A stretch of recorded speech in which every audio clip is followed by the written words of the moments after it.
안녕하세요. 저는 40대 남성입니다. 몇 해 전 인생을 송두리째 바뀌게 된 사고를 겪고 나서 제 삶은 정말 180도 바뀌어 버렸는데요. 사람이 큰 사건 하나를 겪으면 주변 정리가 된다는 말이 정말 사실인 것 같습니다. 큰 사건을 겪게 되니 그동안 내 사람이라고 생각했던 사람이 배신을 하기도 하고 또 생각지도 못했던 사람들이 절 보듬어 주기도 했으니까요. 드라마보다 더 드라마틱한 제 인생을 여러분들께 오늘 얘기해 보려고 합니다. 저는 저희 집안 외동아들이에요. 부모님께선 절 낳고 나서 어떻게든 둘째를 낳아보려고 하셨지만 마음처럼 아이가 생기지 않으셨다고 해요. 여러 차례 노력을 해도 아이가 생기지 않자 결국 자식은 저 하나로 만족하시기로 하시고선 모든 걸 저에게 올인하셨죠. 그러다 보니 넉넉한 살림은 아니었지만 부모님께선 저에게 무한한 사랑과 지원을 해주셨습니다. 그렇게 전 든든한 부모님의 지원을 받아 서울로 대학까지 진학할 수 있었고 무사히 졸업도 마칠 수 있었습니다. 시골에 사시는 부모님과 멀리 떨어져 지내는 건 외롭기도 했지만 부모님의 기대를 저버릴 수는 없었어요. 그렇게 졸업을 하고서 바로 취업에 성공해 직장 생활을 하게 되었습니다. 그러던 중 제가 27살 때 사회 초년생이었을 때 한 여자를 만나 결혼까지 하게 되었어요. 아는 저보다 2살이 적었고 사람이 참 순수하고 착했습니다. 외로운 타지 생활의 아는 무엇보다 의지가 되는 사람이었어요. 처가댁은 장인 장모님과 아내의 여동생들인 처제, 막내 처제가 있었습니다. 결혼을 막 했을 땐 크게 트러블이 없었는데 결혼하고서 1년도 되지 않아 문제가 터지고 말았어요.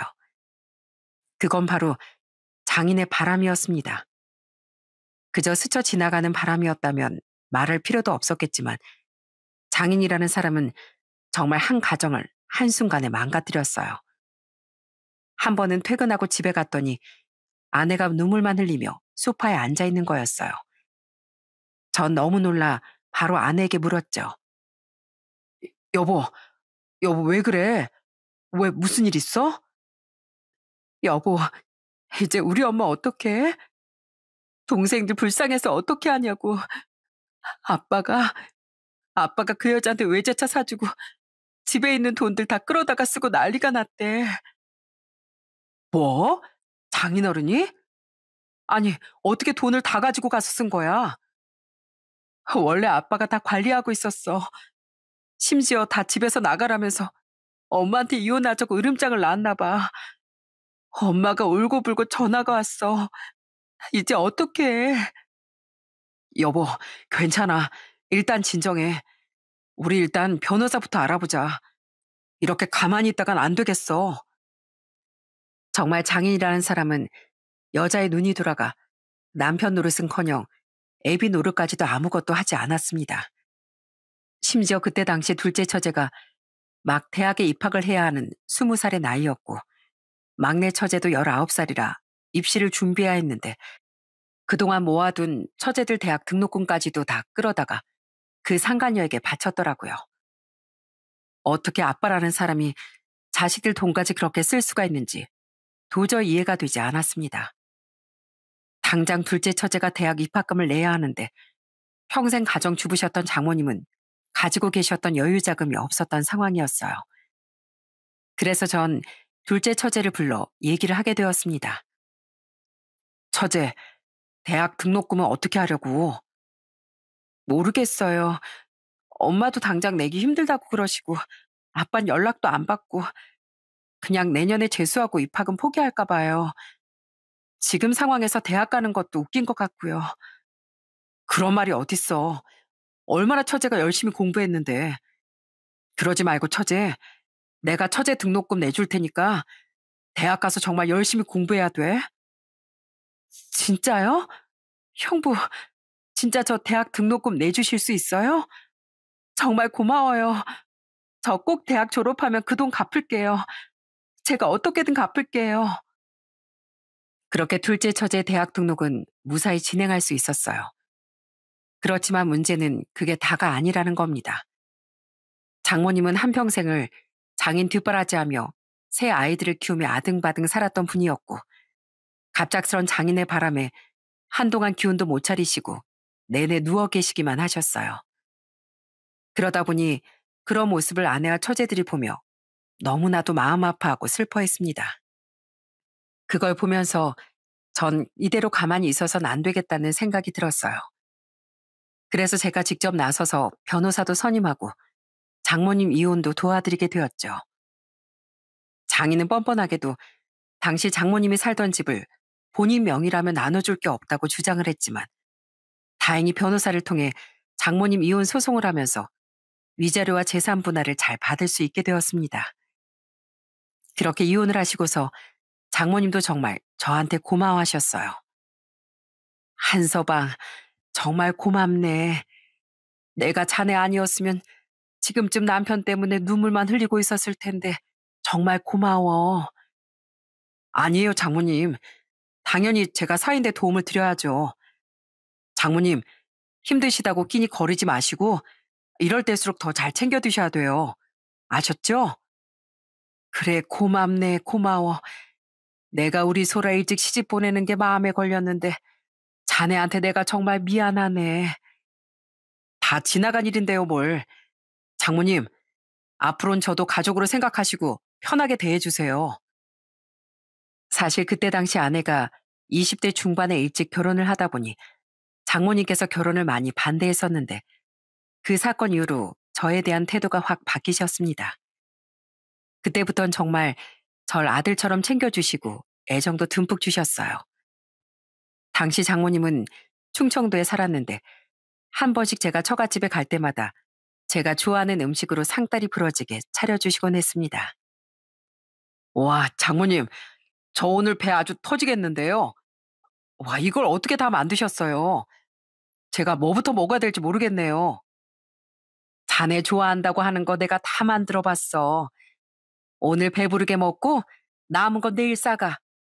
안 그래도 자네 온다고 하길래 이것저것 많이 해뒀으니까 다 가지고 가게. 역시 우리 장모님. 제가 장모님 덕분에 살이 이렇게 찌는가 봐요. 장모님 음식 솜씨는 역시 대박입니다. 대박. 엄만 진짜 따로는데 딸이 좋아하는 거 하나도 안 차리고 죄다 한서방 좋아하는 것만 차려놨네. 당연하지. 우리 한서방 오는데 상다리 부러지게 차려놔야지. 그 썩을 남편 놈 때문에 우리 애들 마음고생한 것만 생각하면 내가 정말 자다가도 화딱지가 나는데 우리 한서방 덕분에 이 집에서도 그대로 살 수 있고 내가 얼마나 좋은지 몰라. 이게 다 차네 덕분일세. 차네 덕분이야. 결혼한 지 얼마 되지 않고 겪었던 일이었지만 전 지금 생각을 해봐도 처가댁 식구들을 도와줬던 게 잘한 일이라고 생각됩니다. 그 덕분에 좋은 인연들도 지금까지 이어질 수 있었거든요. 그렇게 장모님이 이혼을 하시고 난 후 둘째 처제는 대학에 진학을 하면서 저희 집에서 통학을 하게 되었어요. 그러면서 둘째 처제 도움도 참 많이 받았어요. 아낸 결혼하고서 아들, 딸 둘을 연년생으로 낳았는데 그러다 보니 육아라는 게 정말 버거웠거든요. 그럴 때 처제가 애들도 많이 봐주고 그러면서 저희 부부도 숨을 쉴 수 있었어요. 주말이면 둘째 처제와 맥주 한잔 하면서 쉬는 게 유일한 낙이기도 했습니다. 형부, 우리 다음 주엔 저기 새로 생긴 치킨집 한번 가보는 거 어때요? 거기 진짜 맛있는가 봐요. 사람들 맨날 줄 서서 먹던데. 오, 그래? 거기 치킨집이 생겼어? 난 그쪽으로 안 가봐서 몰랐네. 그래, 주말에 처제 같이 치킨 먹으러 갔다 오자. 그리고 막내 처제도 공부를 잘해서 서울권 대학에 입학을 하게 되었고 막내 처제 등록금도 저희가 부담을 하게 되었어요. 아내는 저에게 무척이나 고마워했습니다. 여보, 진짜 미안하고 고마워. 내가 무슨 복이 있어서 당신같이 이렇게 좋은 남자 만났나 몰라. 진짜 고마워. 영주랑 민주 잘 챙겨줘서. 나 당신 덕분에 산다 정말. 에이, 당연하지. 내가 동생들이 없어서 그런가? 난 처제들 보면 내 동생 같고 그래. 그리고 둘째 처제고 막내 처제고 나한테 얼마나 잘하는데. 장모님도 마찬가지로 나한테 잘해주시고, 당신도 우리 집에 잘하잖아. 그래도 당신 이번에 민주한테 우리 집에서 지내라고 했다며. 당신 안 불편하겠어? 아무리 그래도 여자들만 있는데 당신 불편할 수도 있잖아.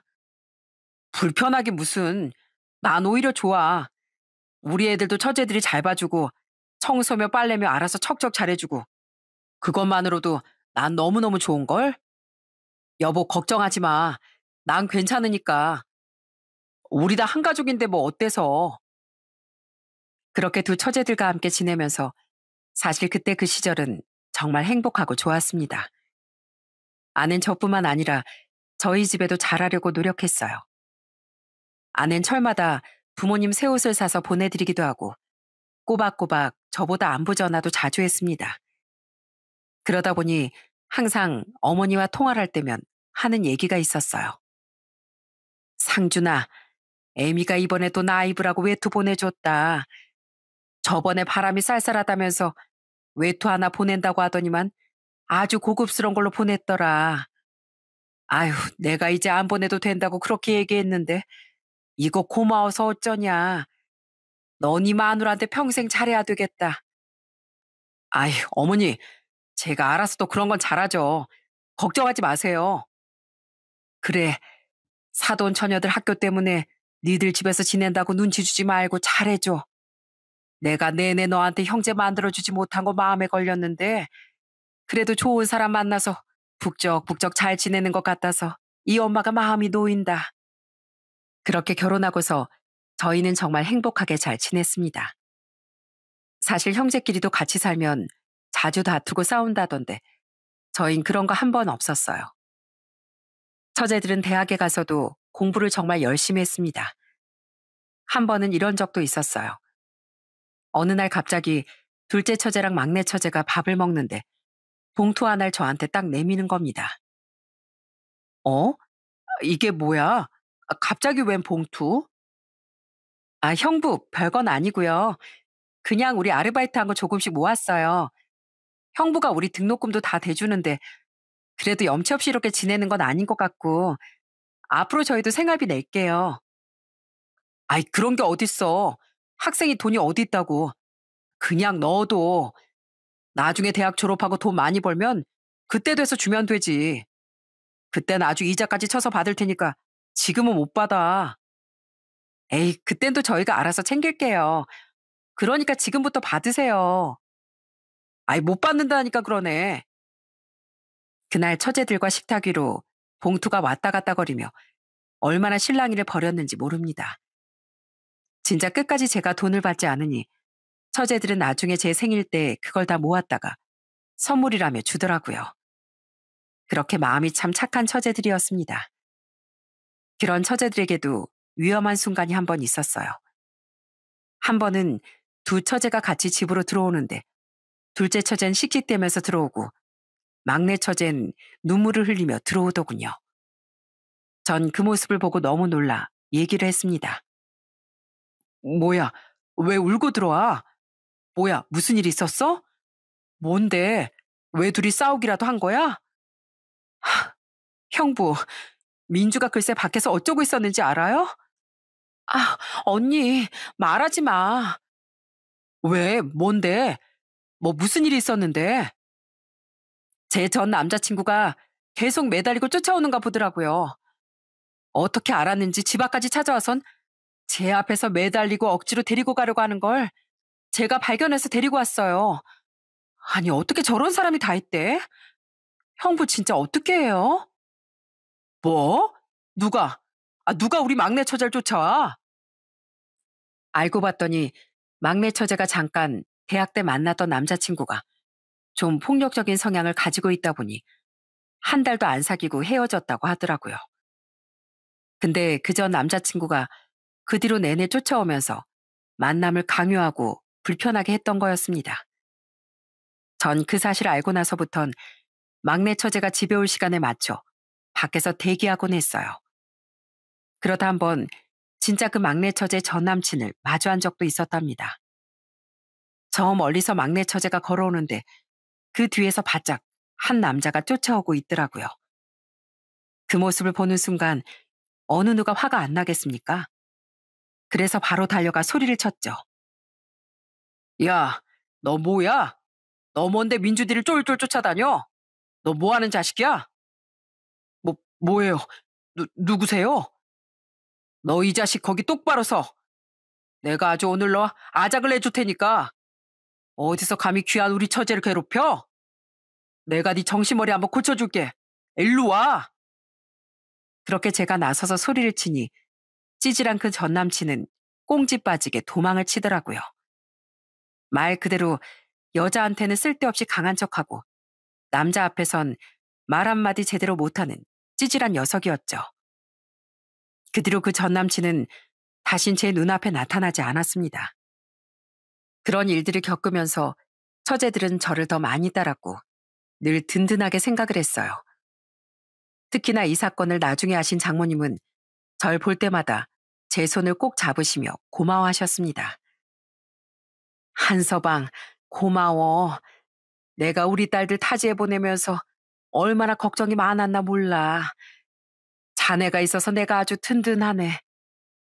장모님, 걱정하지 마세요. 제가 저희 아내뿐 아니라 우리 두 처제들도 든든하게 지킬 테니까요. 그러니 처제들 걱정하지 마시고 장모님 건강만 잘 챙기세요. 저한테 장모님도 소중한 가족이니까요. 그래, 내가 자네 위해서라도 건강 잘 챙겨야지. 고맙네, 고마워. 그렇게 처제들하고는 거의 10년을 넘게 같이 살았어요. 대학 졸업하는 것도 다 참석하고 첫 취업에 성공했을 때도 축하 파티도 열기도 했습니다. 처음엔 취업을 하면서 다들 독립하려고 했는데 제가 말렸어요. 형부, 저희도 이제 취직했으니까 따로 나가서 살게요. 형부, 그동안 정말 감사했어요. 이제 저희도 돈도 버는데 계속 여기서 지내는 것도 민폐인 것 같고 저희가 나가서 살게요. 나가서 살긴. 이제부터가 시작인데. 처제들, 사회가 뭐 만만한 줄 알아? 얼마나 힘든데.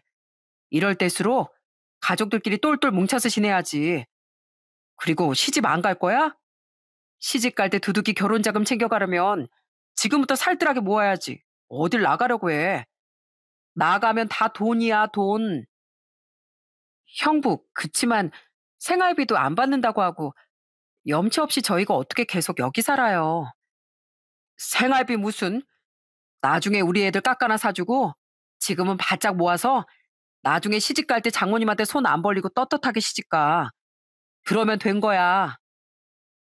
그 뒤로 처제들은 계속해서 저희 집에 살았습니다. 솔직히 저 또한 편한 점이 많았어요. 아내와 소소하게 다툴 때도 처제들 덕분에 화해할 때도 있었고 애들이 점점 활기차지니 체력이 없을 때면 처제들이 대신 놀아주며 쉴 수도 있었어요. 그리고 사회생활을 하면서 힘든 일, 슬픈 일이 있을 때면 늘 처제들은 저한테 퇴근하면서 같이 술 한잔 마시자며 말하곤 했습니다. 그만큼 처제들도 저도 서로에게 많이 의지를 했죠. 그런 처제들이 저희 집에서 독립을 하게 된 이유는 바로 결혼이었어요. 둘째 처제와 막내 처제는 2년 터울로 각자 결혼을 해 분가를 했는데 동서들도 참 좋은 사람들이었습니다. 저도 남자니까 남자를 딱 보면 느낌이 오거든요. 그런데 동서들은 너무 사람들이 순하고 성실하더라고요. 항상 처제들이 만나는 남자가 있을 땐 저한테 먼저 보여주곤 했는데 두 동서들 모두 단박에 합격을 할 정도였죠. 그렇게 두 처제들이 독립을 하고 나서 얼마 뒤 저희 부부도 새로운 도전을 하게 되었습니다. 그건 바로 프랜차이즈 치킨집이었어요. 아이들도 이제 어느 정도 크고 나니 아내도 일을 하고 싶어 했는데 마침 회사 상황도 어렵고 그래서 바로 퇴직을 해 치킨집을 차리게 된 것이었죠. 처음에 치킨집 개업을 할 땐 진짜 분위기가 너무 좋았어요. 처제들도 두 손 가득 선물을 싸가지고 오기도 했고요. 형부, 역시 치킨 맛을 누구보다 잘 알더니 드디어 이렇게 치킨집 사장님이 된 거예요? 진짜 축하해요. 형부는 뭐래도 잘 될 거야. 난 우리 형부 믿어요. 맞아요. 형부 진짜 축하드려요. 이거 언니랑 저랑 같이 준비한 거예요. 잘 보이는 곳에 두면 돈이 술술 들어온대요. 야, 처제들 고마워. 여기까지 다 찾아오고. 내가 우리 처제들 보니까 힘이 다 나네. 그죠? 그런 김에 저희가 오늘이랑 내일은 서빙 도와줄게요. 아무래도 오픈 땐 사람들도 많이 오고 북적북적 바쁘잖아요. 무료 봉사 해드리겠습니다. 와, 진짜? 처제들이 도와주면 나야 너무 좋지. 고마워. 그런 의미로 내가 저녁은 거하게 쏠게. 그렇게 개업을 한 날엔 정말 손님들이 물밀듯이 들어왔어요. 한 테이블 빠지고 나면 바로 사람들이 착석을 해서 하루 종일 정신없이 치킨을 튀기곤 했어요. 그 다음 날도 또 그 다음 날도 손님들이 제법 많이 찾아와 아마 오픈한 그달엔 수익이 정말 많았던 기억이 납니다. 처음에 장사가 잘 될 땐 저희가 명절이나 이럴 때도 잘 시골에 내려가지 못하니 부모님이 직접 올라오실 때도 있었어요. 그럴 때면 아내가 무척이나 죄송해했습니다. 어머님, 아버님, 죄송해요. 저희가 이번에 내려가 봤어야 하는 건데 직접 이렇게 올라오시게 하고 정말 죄송해요. 내년에 꼭 쉬는 날 길게 잡아서 갈게요. 아니다, 아니야. 요즘 같은 시대 명절 대목이 어떻게 쉬겠니? 니들 둘이서 얼마나 고생하면서 일하고 있는데 그 시골까지 어떻게 내려와? 아, 이렇게 우리가 올라와야지. 괜찮다, 애미야. 애미 넌 좀 쉬었니? 장사가 많이 바빴다면서? 네, 하루 종일 쉴 틈 없이 일했는데 그래도 이렇게 잘 되니까 얼마나 좋은지 몰라요, 어머님. 고생했다, 고생했어. 애 둘 키우기도 힘든데 살림하랴 장사하랴. 그래, 네가 얼마나 고생이냐. 우린 전혀 염려하지 말거라. 그렇게 행복한 일들만 늘 계속될 거라 생각했습니다. 그런데 이 행복은 그리 오래가지 못했어요. 치킨집을 연지 불과 4년 만에 경기 불황이 계속되면서 점점 장사가 안 되기 시작했고 결국 한 달 동안 하루에 치킨을 한 마리도 팔지 못하는 날이 점점 늘어나게 되었죠. 흔히들 가난이 찾아오면 사랑은 창문으로 도망간다는 말이 있죠. 그 말처럼 그렇게 든든했던 저희 부부 사이에도 점점 금이 가기 시작했어요. 어느 날부턴 아내의 짜증이 늘더라고요. 당신 뭐해? 그걸 왜 닦고 앉아 있어? 어? 아니, 먼지가 너무 쌓여가지고 지저분하게 보여서 닦고 있지. 손님도 안 오는데 쓸데없이 그걸 닦아서 뭐하게? 그럴 시간 있으면 차라리 밖에서 전단지라도 돌리던가. 손님 한 테이블 없이 지금 파리만 날리고 있는데 지저분하게 눈에 들어와? 당신 그게 무슨 소리야? 언제 손님이 들어올지도 모르는데 그럼 지저분하게 그냥 둬? 말을 말자, 말을 말아. 아우, 답답해 정말. 그땐 정말 사소한 것에도 저희 부분 서로에게 예민하게 굴었고 하루하루 살얼음판을 걷는 듯 했습니다. 그 뒤로 몇 번을 치킨집을 정리하려고 했지만 미련이라는 게 참 무섭더라고요. 정말 애정으로 잘 운영하던 가게를 접고자 마음을 먹는다는 게 쉽지 않았습니다. 그러다 보니 1년이라는 세월을 버티게 되었어요. 결국엔 장사를 시작한 지 5년 만에 저희는 치킨집을 폐업하게 되었습니다.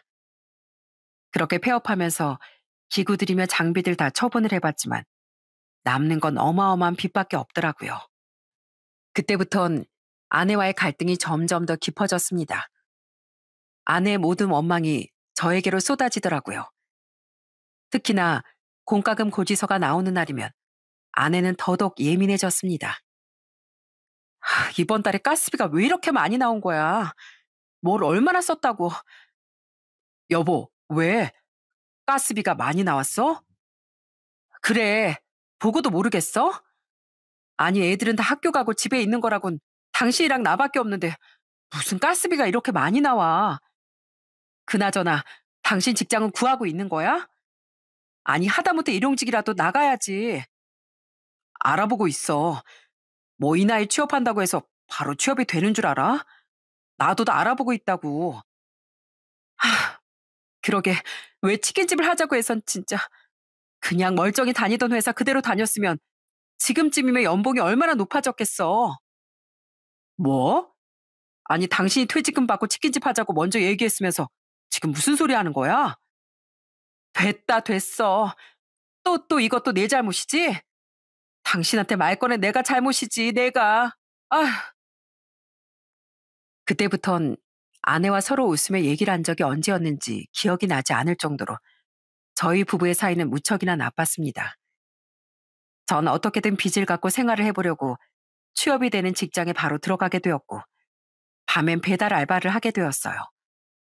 빨리 빚을 갚아야 아내와의 사이도 좋아지고 생활이 다시 예전처럼 돌아갈 것 같았거든요.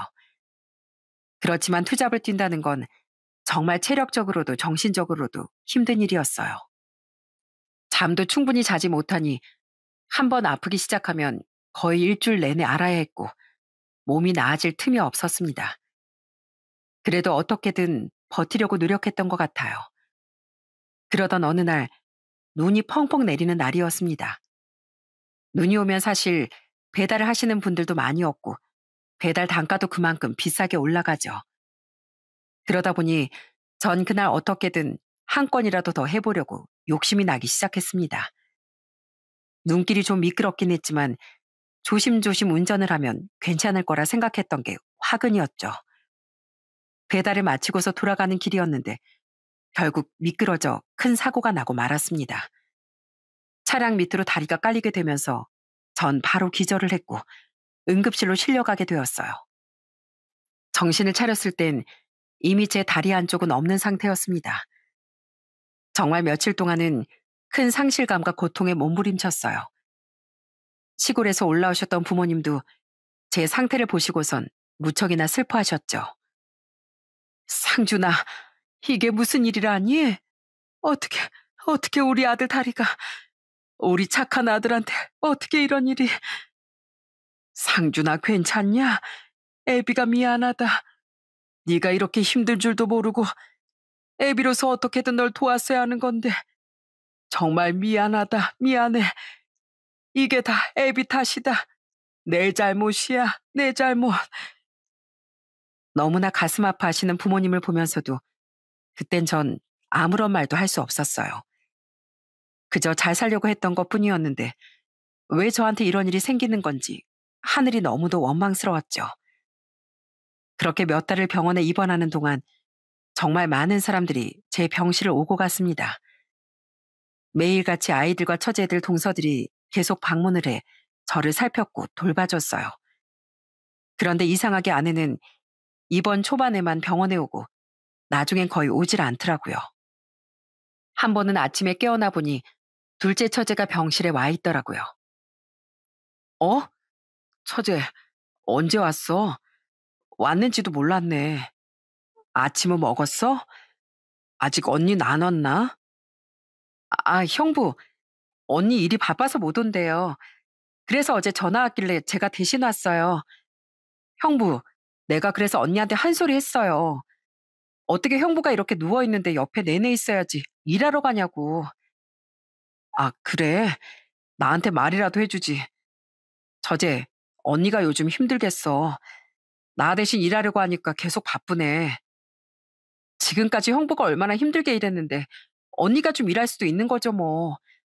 그런 건 전혀 걱정하지 말고 형부는 형부 몸만 생각해요. 그때까지만 해도 전 아내가 생계를 위해 바쁘게 일을 해야 하니 병원에 잘 오지 못하는 줄 알았습니다. 그런 아내에게 미안하면서도 짠한 마음이 들었어요. 그때부터 처제들이 저희 애들도 챙겨주고 애들 학원비 지원도 해주면서 많은 도움을 줬습니다. 제가 이젠 한쪽 다리가 없으니 직장을 구하는 것도 힘들고 생계를 이어나가기도 아무래도 어렵더라고요. 어떻게든 재활을 해서 다시 일을 해보려고 했지만 마음처럼 몸이 따라주지도 않았고요. 퇴원을 하고서 정말 계속 재활을 받는데도 아무리 해도 한쪽 다리만 있다는 게 익숙해지지 않더라고요. 그럴 때 제 곁에 아내라도 있으면 좋았겠지만 아내는 아침 새벽부터 나가 자정이 다 되어서야 집에 돌아왔습니다. 그러다 보니 얼굴을 보는 일이 점점 없어지더라고요. 한 번은 아예 작정하고 아내를 기다린 적도 있었습니다. 그런데 거실에서 안 자고 있던 절 발견하고선 아내가 너무 하들짝 놀라더라고요. 어? 당신 왜 아직까지 안 자고 있어? 당신 언제 오나 기다리고 있었지. 일이 많았어? 요즘 통 일찍 오는 날이 없네. 당신 힘들었겠다. 근데 당신 무슨 일 하는 거야? 있어. 피곤하다. 나 먼저 씻고 잘게. 당신도 얼른 자. 당신 근데 요즘 왜 방에 와서 안 자? 맨날 딸 방에서 자잖아. 새벽부터 일어나서 일 나가야 하는데 당신 코골이 때문에 잘 수가 있어야지. 그리고 당신 자꾸 끙끙대면서 앓는 거 모르지? 그거 들으면서 어떻게 자라는 거야. 하여튼간 얼른 자. 나도 잘 거니까. 까칠한 아내의 말에 전 더 이상 아무런 말도 할 수 없었어요. 그저 삶이 힘드니 그렇게 착하고 순했던 아내마저 저렇게 변한 거구나 싶어 마음이 아프더라고요. 그런데 아내의 변화는 단순히 삶의 힘듦 때문이 아니었습니다. 어느 날 학원에서 돌아온 딸이 현관문을 여는 소리가 들리자 전 방에서 바로 나와 딸을 맞이했어요. 그런데 딸이 절 보자마자 펑펑 눈물을 쏟는 거였습니다. 왜 울어? 왜 우는 거야? 왜? 너 오늘 학원에서 무슨 일 있었어? 아유, 왜 이렇게 울어? 아빠한테 말해봐. 아빠가 다 들어줄게. 아빠, 아빠한테 말하고 싶지 않은데 아빠가 알아야 할 것 같아서 엄마한테 남자가 있는 것 같아. 뭐라고? 남자? 그게 무슨 말이야? 엄마가 나 데려다 주고 통화하는 거 들었어. 그리고 학원 끝나고 오는데 엄마가 어떤 아저씨랑 같이 차에서 내리더라고. 저는 딸의 말을 듣고서 머리가 새하얘지는 것 같았습니다. 그동안 일 때문에 바쁘다고 했던 게 다 핑계였던 걸까 생각을 하니 너무 화가 나더라고요. 그렇지만 이게 사실인지 아닌지 당장 뛰쳐나가 아내 뒤를 쫓을 수도 없고 결국 전 아내가 오기만을 기다릴 수밖에 없었죠. 역시나 아내는 자정이 다 되어서야 집으로 돌아왔어요. 현관문을 열고서 들어온 아내가 절 발견하고서의 표정은 정말 몸이 건조했습니다. 뭐야, 아직도 안 잤어? 얼른 들어가서 자. 나도 잘 거야. 당신 요즘 밖에서 뭐 하고 다녀? 뭔 소리야? 뭘 하고 다니다니? 일한다, 일해. 뭐, 내가 밖에서 일 안 하고 놀까 봐? 정말 일하는 거 맞아? 뭐? 그럼 일하는 거 맞지 아니겠냐고.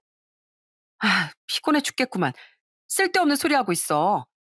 이상한 생각할 거면 들어가서 자. 전 아내의 태도에 분명 뭔가가 있다는 생각이 들었습니다. 살을 맞대고 산 지 거의 20년이 다 돼 가는데 아내의 반응을 보고 모를 수가 없잖아요. 특히나 딸이 그렇게 울며 불며 말을 했는데 거짓말도 아닌 것 같았고요. 그래서 전 바로 추궁을 했어요. 미나가 오늘 학원 끝나고 당신이 어떤 남자랑 있는 거 봤대. 그리고 전화 통화하는 것도 다 들었고. 내가 확인해봐? 아, 무슨 소리 하는 거야? 그냥 오해야, 오해. 진짜 오해야? 당신 나중에 딴소리 하는 거 없지? 그럼 어디서 뭐 하다 왔는데? 어디서 일하는데? 직장 주소는 뭐야? 월급 명세서 보여줘. 아님 통장 내역이라도 까보든가. 핸드폰도 이리 줘. 당신이 떳떳하다면 보여줄 수 있잖아. 뭐 핸드폰까지 봐. 그런 거 아니라니까. 그런 거 아니면 보여주라고. 뭐 걸리는 거라도 있는 거야? 솔직하게 얘기해. 큰 소리 나면 애들 다 알게 되니까 애들 상처받게 하지 말고 우리끼리 조용히 얘기하자고. 그제서야 아내는 우물쭈물 하더니 얘기를 꺼내기 시작했습니다. 그래, 나 다른 사람 만난다. 근데 당신한테 진짜 고마워. 고마운데 나도 이제 40대 초반밖에 안 됐잖아. 어? 남들은 이때부터 결혼도 한다는데 난 일찍 결혼해서 이게 뭔 고생이야? 빚밖에 없고 거기다가 남편은 다리 한쪽도 없는데 평생 당신 수발 들면서 살라고? 나 여태껏 열심히 살았어. 우리 애들도 이제 다 컸고 내 젊은 인생 당신한테 다 바쳤어. 이제 100세 인생이라는데 남은 60년 당신 수발 들면서 살 수는 없어. 그러니까 우리 그만하자. 뭐? 이혼이라도 하자는 거야? 그래. 지금 만나는 남잔 돈도 많아. 애들한테 용돈도 챙겨줘. 내 상황 다 알면서도 다 이해한대. 이 나이에 부자 남자가 나 좋다는데 어떻게 거절을 해? 당신이, 당신이 어떻게 그럴 수가 있어? 당신 잊었어? 장인어른도 바람 피워서 당신 집안 그렇게 만들었는데 당신 그새 그걸 잊었냐고. 아빠랑 나랑 같아? 당신은 내가 불쌍하지도 않아? 젊은 나이에 평생 남편 수발들 내가 안 불쌍하냐고. 애들도 이제 크고 당신 손 필요 없을 테니까 이쯤에서 갈라서자. 제발. 그러더니 아내는 가방을 챙기고 집 밖으로 나가버렸습니다. 황급히 나간 아내를 다리 한 짝으로 쫓아가는 건 어려운 일이더라고요. 정말 그 후론 눈물밖에 나오지 않았습니다. 어떻게 아내가 그럴 수가 있는지 분노와 절망감에 그 자리에서 주저앉아 울 수밖에 없었어요. 한참을 울다가 생각난 사람은 다름 아닌 장모님이었습니다. 전 바로 장모님께 전화를 해 하소연을 했어요. 자네, 이 시간에 웬일인가? 장모님, 장모님 저 이제 어떻게 합니까? 아내가 바람이 났대요. 다른 남자 만나고 있다고 저더러 헤어지잡니다. 저 어떻게 합니까? 뭐? 아유, 정말 어떻게 알았어? 소라 다른 남자 있다는 거 어떻게 알았냐고? 딸이, 우리 딸이 다 봤대요. 그래서 물어봤더니 다 얘기를 하더라고요. 아유, 진짜. 그래서 자네 생각은 어떤데? 네? 절대 안 되죠. 이혼이라뇨. 애들도 있는데 어떻게 이혼을 합니까? 울며 불며 제가 그렇게 얘기를 하는데도 장모는 아무런 반응도 보이지 않더라고요. 그러면서 하는 말이 정말 기가 찼습니다. 이혼을 안 하면 어찌해. 한쪽이 이미 마음이 떴는데 해야지 뭘. 자네도 내 아들 같지만 그렇다고 피가 하나 섞인 것도 아니고 자네 같으면 딸 편을 들지 사위 편을 들겠나? 내가 미안하게 됐네. 그렇지만 자네도 우리 딸이 바람 피웠으니 우리 딸이랑 앞으로 살고 싶은 마음은 없을 거 아니야. 딸이 만난다는 그 남자 나 찾아왔는데 선물도 한아름 싸우고 좋은 사람 같더구만. 원래 사람은 돈을 따라가는 거고 능력 있는 사람 따라가기 마련일세. 네? 뭐라고요? 장모님, 어떻게 장모님이 그런 소리 하십니까? 가서 아내를 말리셔야죠. 어쩌겠나. 이 인생사 다 그런 걸 어쩌겠어. 자네 다리라도 성했으면 모를까. 한쪽 다리도 없는데 솔직히 우리 딸 자네 뒷바라지 하면서 살라고. 내가 어떻게 그러겠어. 그러니까 누가 그렇게 아등바등 살라고 했나? 아휴, 난 모르겠네. 딸이 이혼하겠다고 하면 내가 뭘 어떻게 하겠어. 자네도 자네 생각만 하지 말고 내 딸 생각 좀 해주게나. 그렇게 장모는 제 전화를 끊어버렸습니다. 전 한동안 충격 속에서 헤어나오지 못했어요. 어떻게 그동안 그렇게 잘했는데, 정말 노력했는데, 그토록 아들이라며 저밖에 없다고 말하던 장모가 저한테 그런 말을 할 수가 있습니까?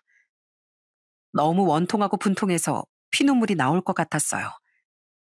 그동안 믿어왔던 사람들에게 뒤통수를 맞은 것 같아 배신감에 잠도 오지 않더라고요. 그런데 모든 사람이 절 배신한 건 아니었습니다. 사실을 알고서 난리가 난 사람들이 있었는데요. 바로 처제들이었죠. 딸은 아내가 바람을 피운다는 사실을 처제들에게도 다 얘기를 했고, 처제들은 그 사실을 알고서 상간남을 찾아다녔어요. 그런데 기가 막히게도 아내의 상간남이 누구였는지 아시나요? 그건 바로 저희가 치킨집을 할 때 옆에서 운영하던 부동산 사장이었습니다. 그때 치킨집 할 때도 아내가 그 사람을 통해서 가게를 알아봤었는데 아마 그때부터 두 사람이 정분이 났던 모양이더군요.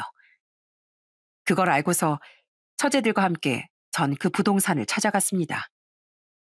저와 처제들이 들어가자마자 그 부동산 사장은 얼굴이 새하얗게 질리더라고요. 야, 네가 유부녀 꼬셔서 상간한 자식이냐? 얼굴 꼬라지하군. 그 면상으로 가정을 파괴해? 그래 놓고선 부동산 소개를 해줘? 야, 이 양심도 없는 거. 너 같은 사람이 어디서 부동산 중개를 해? 아니, 이게 뭐 하시는 겁니까? 남의 업장에 와서. 남의 업장에서? 넌 남의 업장 사장 와이프를 꼬셔? 우리 형부 사고로 다리 잃으니까 그셋 홀라당 살림 차리자고 했다며? 내가 니들 얼마나 잘 사나 두고두고 볼 거야. 그러면서 처제들은 그 부동산 업장을 잔뜩 뒤엎어버리고 말았어요. 그날 부동산 거래를 하러 왔던 손님들은 다 그 꼴을 보게 되었고 결국 소문은 삽시간에 번지고 말았죠. 처제들은 하루 만에 그친 것이 아니라 그 다음 날도 그 다다음 날도 매일같이 그 부동산에 찾아가 난리법석을 피웠습니다. 그러다 보니 소문은 더 커지고 말았고 결국 부동산은 언젠가부터 열리지 않게 되었어요. 아마 다시는 그 자리에서 부동산 운영은 하지 못할 겁니다. 그 동네가 다 신혼부부, 가족 단위 주거지인데 어떻게 거기서 일을 하겠습니까? 처제들은 지구 끝까지 쫓아가 어디서 부동산업을 하든지 내내 쫓아갈 거라고 으름장을 냈다고 하더라고요. 그리고 전 처제들의 지원으로 변호사를 선임해 아내와 이혼 소송도 진행했습니다. 알고 봤더니 재산만 분할이 되는 줄 알았는데 빚도 재산 분할이 되는 거더라고요. 아내는 가게 빚이 제 이름으로 되어 있으니 당연히 제 몫이라고 생각했겠지만 같이 운영을 했기 때문에 이혼을 하면서 빚 중 일부가 아내가 갚는 것으로 나눠지게 되었죠. 처제들의 도움이 아니었다면 전 제대로 이혼도 못했을 겁니다. 그렇게 아내와 다 끝을 내고 나서 지금은 아이들도 아내에게 연락하지 않고 처제들도 아내뿐 아니라 장모님과도 연을 끊어버렸어요. 그리고 그렇게 이혼하고서 제 6달도 되지 않아 전 아내가 울며 불며 저에게 연락이 왔더라고요. 여보, 여보, 내가 정말 미안해. 어? 내가 정말 잘못했어. 이제와 무슨 염치로 연락을 해? 네 인생 살겠다고 갔으면 죽을 때까지 연락하지 말았어야지. 제발 연락하지 마. 당신이 잘 살든 못 살든 난 관심 없으니까. 여보, 여보, 제발 끊지 마. 나 그 사람이랑 헤어졌어. 그 사람 놔버리고 다른 여자 만나. 당신이랑 이혼하고서 가지고 온 것도 없다고 매번 나한테 폭언에 손까지 휘두르고 나 때문에 부동산 일도 못한다고 나더러 돈 벌고 오라고 난리였어. 근데 내가 벌어다 준 돈으로 뭐 했는지 알아? 딴 여자랑 데이트하고 다니더라고. 내가 벌 받았나 봐. 여보, 내가 다 잘못했어. 나 우리 애들도 너무 보고 싶고 당신한테도 너무 미안해. 내가 잘못했어, 여보. 미안하면 평생 우리 앞에 나타나지 마. 우리 딸 아들한테 마음에 상처 준 거 혼자서 후회하면서 그렇게 평생 살아. 당신은 나뿐 아니라 우리 딸과 아들까지 다 버린 거야. 그래놓고 어디서 그렇게 뻔뻔하게 전화를 해? 다신 당신 목소리 듣고 싶지 않으니까 끊어. 그렇게 전 냉정하게 아내의 전화를 끊어버렸어요. 어렵고 힘든 삶도 함께 서로 힘을 합쳐 헤쳐나가는 게 부부라고 하잖아요. 본인이 힘들다고 미래가 어둡다고 잡고 있던 손을 놓아버린 건 아내였기 때문에 전 평생 용서할 마음이 없습니다. 그 뒤로 장모도 저에게 연락이 왔지만 한 번을 받지 않았어요. 이제야 후회한다고 한들 제 마음의 상처는 나아질 것 같지 않았거든요. 처제들은 아내와 이혼을 한 뒤로도 저와의 인연을 끊고 싶지 않다며 얘기를 하더라고요. 형부는 저희한텐 그저 친오빠나 다름없어요. 언니를 통해서 만나게 된 인연이지만 사실 저흰 형부란 이렇게 연락 끊고 싶지 않아요. 형부만 괜찮다면 지금처럼 그냥 이대로 잘 지내고 싶어요. 처제, 나 처제 언니 평생 용서 못해. 죽을 때까지 미워할 거야. 다신 만날 일도 없고 내 마음 변할 일도 없어. 그래도 괜찮겠어? 저희도 마찬가지예요. 형부가 얼마나 우리한테 희생하고 잘했는데 어떻게 언니가 그럴 수가 있어요? 저희도 언니도 엄마도 용서 못해요. 그렇게 처제들과는 그 뒤로도 쭉 만남을 이어가고 있습니다. 한 번은 제 생일날이었는데 정말 깜짝 놀랄 만한 선물을 해주기도 했어요. 형부, 생일 축하드려요. 이건 저희들이 준비한 선물이에요. 이게 뭐야? 어? 이거 의족이잖아. 저번에 의족 맞추러 갈 때 그렇게 같이 가져가더니 이걸 맞춘 거였어? 네, 형부. 정말 감사합니다. 형부는 저희에게 다리가 되어 주셨고 또 희망이 되어 줬어요. 형부가 아니었다면 저희 지금 이렇게 가정을 꾸리지도 못했을 거고 늘 아픔 속에 살았을 거예요. 이 모두가 다 형부 덕분이에요. 정말 감사합니다. 그 고마운 마음 이걸론 부족하지만 저희 평생 형부한테 보답하면서 살게요. 처제들과 동서들이 준비한 건 1,000만 원짜리 의족이었습니다. 그걸 보고서 얼마나 눈물이 다 나오던지 너무 고맙고 감사한 마음뿐이었어요. 그 후로 처제들은 저희 애들이 대학교 들어갈 때 대학 등록금도 다 해줬습니다. 오래전 제가 그랬던 것처럼 처제들이 다 그걸 애들에게 돌려줬어요. 지금은 처제들과는 오빠 동생 사이로 편하게 만나고 있고요.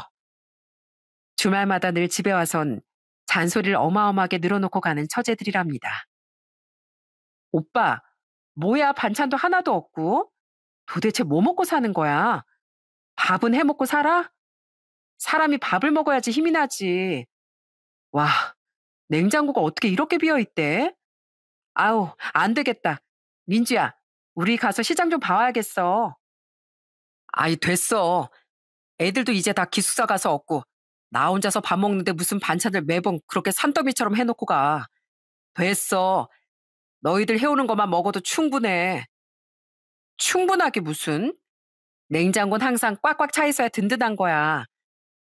이러다가 우리 다음 주에 일 있어서 못 오면 어쩔 거야. 안 되겠어. 반찬 좀 해놓고 가야지. 오빠 제발 밥 좀 제대로 챙겨 먹어. 아유, 알았어. 어째 니들 오면 매번 잔소리만 늘어가냐? 잔소리 무슨? 사랑의 소리지, 사랑의 소리. 그래도 우리밖에 없지? 그렇게 지금은 하하호호 웃으며 잘 지내고 있습니다. 부모님도 요즘은 자주 올라오셔서 절 돌봐주고 계세요. 처음엔 제 모습을 볼 때마다 눈물만 흘리시던 부모님도 요즘은 제가 건강해지고 제법 혼자서도 잘 생활하는 걸 보시면서 뿌듯해하고 행복해 하신답니다. 저 역시 의족을 착용하면서 지금은 일상생활 하는데 조금 불편할 뿐 전과 비슷한 생활을 하고 있어요. 장애인 전용으로 기업에 취업도 하고 열심히 일을 하고 있습니다. 이렇게 차근차근 생활을 하다 보면 다시금 전처럼 더 행복하고 여유롭게 살 수 있을 날이 오지 않을까 싶네요. 제 곁에 늘 절 지켜주는 고마운 사람들이 있으니 그 사람들을 위해서라도 전 포기하지 않을 겁니다. 여태껏 인생을 살면서 바다 끝까지 내려가 보니 그땐 정말 미래가 보이지 않고 너무 암울하더라고요. 그런데 어떤 상황에서든 다시 뛰어오를 희망이 있더라고요. 절대로 보이지 않았던 막막한 시간을 그래도 묵묵히 견디다 보니 서서히 희망이 피어올랐습니다. 아마 지금도 암울한 인생길을 걷고 있다고 생각하시는 분들이 많으실 것 같은데 저 역시 그런 길을 걸어온 사람으로서 분명하게 말씀드리고 싶네요. 언젠간 당신에게도 밝은 빛이 찾아올 날이 올 거라는 걸 말입니다. 그러니 포기하지 마시고 조금만 더 우리 걸어봐요. 경기 불황으로 장사가 잘 안 돼 힘드신 자영업자분들도 사람에 치여 일에 치여 어려운 직장인분들도 모두들 파이팅 하시길 바랍니다. 저도 한 다리로 이렇게 거뜬하게 버티고 있으니 여러분들은 더 잘 버티실 수 있을 거예요. 이 사연을 들으시는 모든 분들의 앞날도 든든하시길 바라며 이만 제 사연을 마치도록 하겠습니다. 모두들 감사드리고 행복하세요.